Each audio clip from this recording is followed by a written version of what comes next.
How's it going, everyone?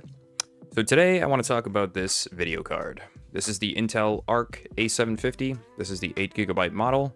I did have the Arc A770 16 gig. I've used those a few times in customer machines. They have been pretty good, but I've never had a long-term experience with them or even anything past a couple of weeks. So this is the first time that I've tested this. I've used it in my personal rig for about 1 month now, and it's been a pretty interesting roller coaster, to say the least. So if you guys want to hear about that, stick around.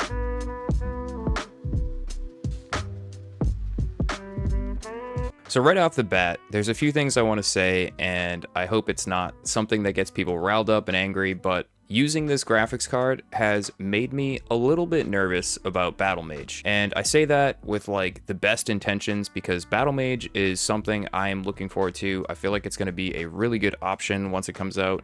It's not going to be bleeding edge, of course, but it will be pretty fast and should be pretty decent. And Intel has been banging out drivers for this card and doing the best that they can. A lot of people were really pissed off about Starfield. The whole Starfield does not work at all on launch, and then they did fix it, and it's still kind of a mess on ARC cards, if I'm being completely honest. I did try to jump into it and play it, and even one of the nights where I wanted to play it on the PC instead of the Steam Deck, I just said screw it and threw an NVIDIA card in there. And to be honest, it was one of those moments where I was like, yeah, this is where this card is at its worst. But there are some really great things about this video card that a lot of people would probably just overlook if they were looking at raw benchmark data. For an example, the AV1 encoder is by far one of the best things. Once you've used it, it's pretty hard to go back, to be honest, especially with file compression and the size of the files being a lot smaller. Anyone doing recording or streaming should definitely look at something like this if this is their price range. The other thing was using it in professional apps. DaVinci Resolve, for an example, I was able to use this video card with zero problems. It was like a seamless transition between this and the 4090. Don't get me wrong, the 4090 was, of course, faster, but as I got used to it and kind of like felt out the timeline scrolling and all the little things that would normally like really frustrate me, it just didn't happen on this card. I actually pretty much enjoyed using it this entire time. And that's actually one of the other reasons why I'm pulling this out, is because my cousin does professional video editing. His rig is a little bit on the older side, so I decided that I was going to give this to him as a gift so that he can kind of try it out and see what he thinks about it. And eventually he'll come on and we'll have a little conversation, and maybe I'll post a video on that. But yeah, so using it in DaVinci was awesome. The export time's really good. But I know a lot of you guys probably just want to hear how it games, and to be honest, it was really decent at gaming, but there were some major caveats and some crazy crashes and strange screen behavior that came with this video card. The first thing I'll say is that its multi-screen support seems to be a little bit lackluster. If you plug it in a normal Windows 10 or 11 computer, it will know exactly what your previous setup was, just like any other GPU. But if you were to just plug it in right out of the gate and hook up all your screens, you're going to get no picture at all. You have to choose one primary screen, and for some reason the display port on mine, only one of them would output a display until the drivers were installed, which was like kind of strange, to be honest. And then the other problem that I experienced, which I also saw on Tech Yes City's channel when I was watching his little review he did of 9 months later. We use here, and it works absolutely fine.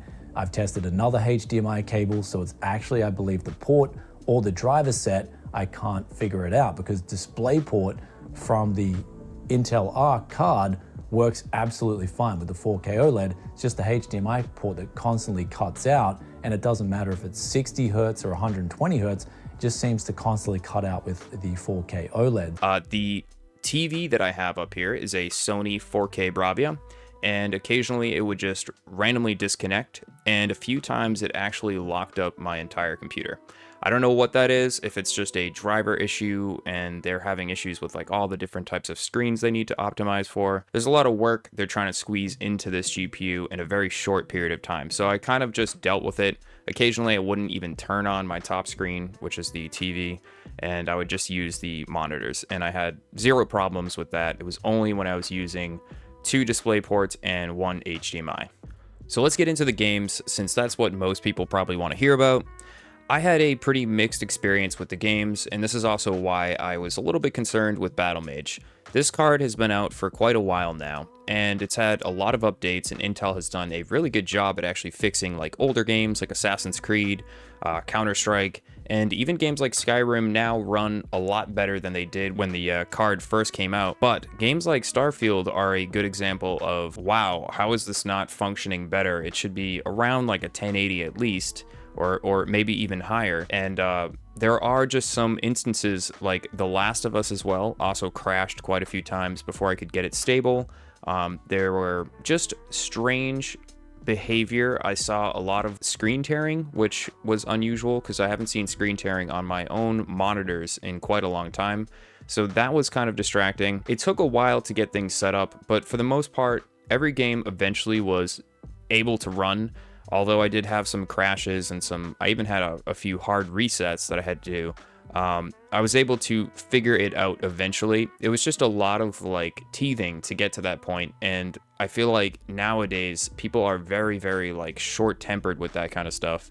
And if I was to put this in a customer's machine and he comes back or she comes back and says, you know, like this game's crashing all the time, there's something wrong with my computer, I would have a hard time explaining, you know, like this is a new test dummy, you know, like you're being a beta tester right now on this because this card can't perform as well as the 6600 XT in this specific game, but it's faster, you know? So like it's just confusing from a new customer standpoint.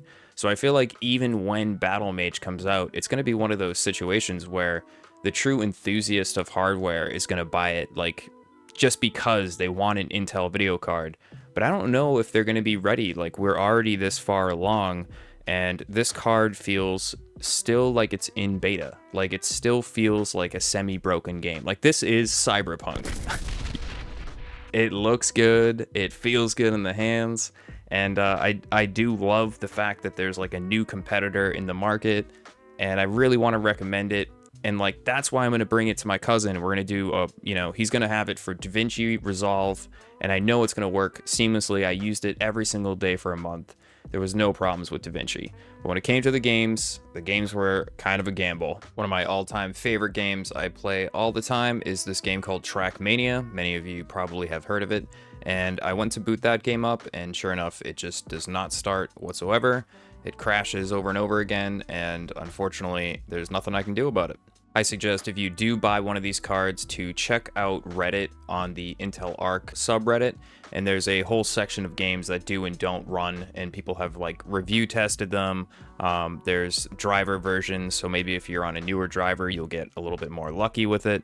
So yeah, that's my suggestion with that. Before you run out and buy it, just check what you play to make sure it'll run if you're interested in one of these cards. There were a few other strange things that I ran into during the last month. One of them was simply using YouTube. I would open up YouTube and be just watching a video, and occasionally I would see all of my screens act like a new screen was being plugged in. If you've ever seen it before, if you've ever plugged in a new screen to your GPU, Windows 11 specifically will kind of jump in and out as if like you're hooking up another screen. So that did that a few times. I would say like every once in a while it would just do it. And then I had a person comment on one of my videos saying that it also happened with Crunchyroll. So I purposely downloaded Crunchyroll to see if it would do it. And sure enough, it also did the same thing where it would act like a screen was being hooked up for the first time. And it was a little distracting. It's almost like hard to recreate. I tried to recreate it for this video and it didn't happen. So it's, who knows, maybe it'll happen to you, maybe it won't. It might just be my system and that guy's system. It's one of those odd circumstances, I don't know. Let's talk about one last thing before I end this video, and this is like a really important thing. If you're going to buy an art card, I really don't suggest using an older system. I'm actually currently testing right now on that 4790K back there, and the results are very strange. I've tried many things to get footage of gameplay and stuff, and sometimes games will work, sometimes they'll crash, and you're really just like not supposed to be putting that card with old systems. I'm doing it out of science and trying to see if I can get any life out of it, so maybe I could recommend it to somebody that wanted to use it with like an old system, but I really don't think it's worth it. That being said, if you had, say, like an older 8700K with a motherboard that never got that BIOS update to use Rebar, as you can see here in this video, you can actually get some decent performance even with Rebar off.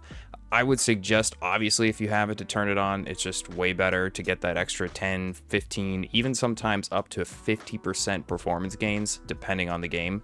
But I'll link this channel's video down below. He does a really good job showing it. I can't actually show it on my system back here as it just keeps crashing, and every time I try to run OBS, I'll run into some like weird issue. So can I suggest this card? Yes, I can. It actually is a really amazing card, especially if you're doing professional work. If you're a gamer, I would probably stay away from it just a little bit longer, unless you're one of those people who loves to like tinker with hardware. You've been doing this stuff for a long time. Like, it's great for those people who want to just buy into something different.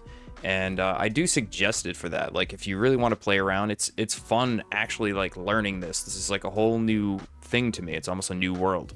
And I enjoy it. I think it's really good if you have the time to play with it. But if you're a person who just wants to put a video game on and just that's it, I would definitely wait and see how the drivers pan out. It does make me nervous for Battlemage. I mean, Battlemage looks really good on paper from all the leaks and things that we have information-wise. But at the end of the day, if you're just one of those people who you just want a game and you don't want the headaches, I would say just wait and see what happens with it. Anyways, guys, that's going to do it for this video. I hope you enjoyed it. Drop a like if you liked the video and subscribe if you want to. And I'll see you guys in the next one. Peace.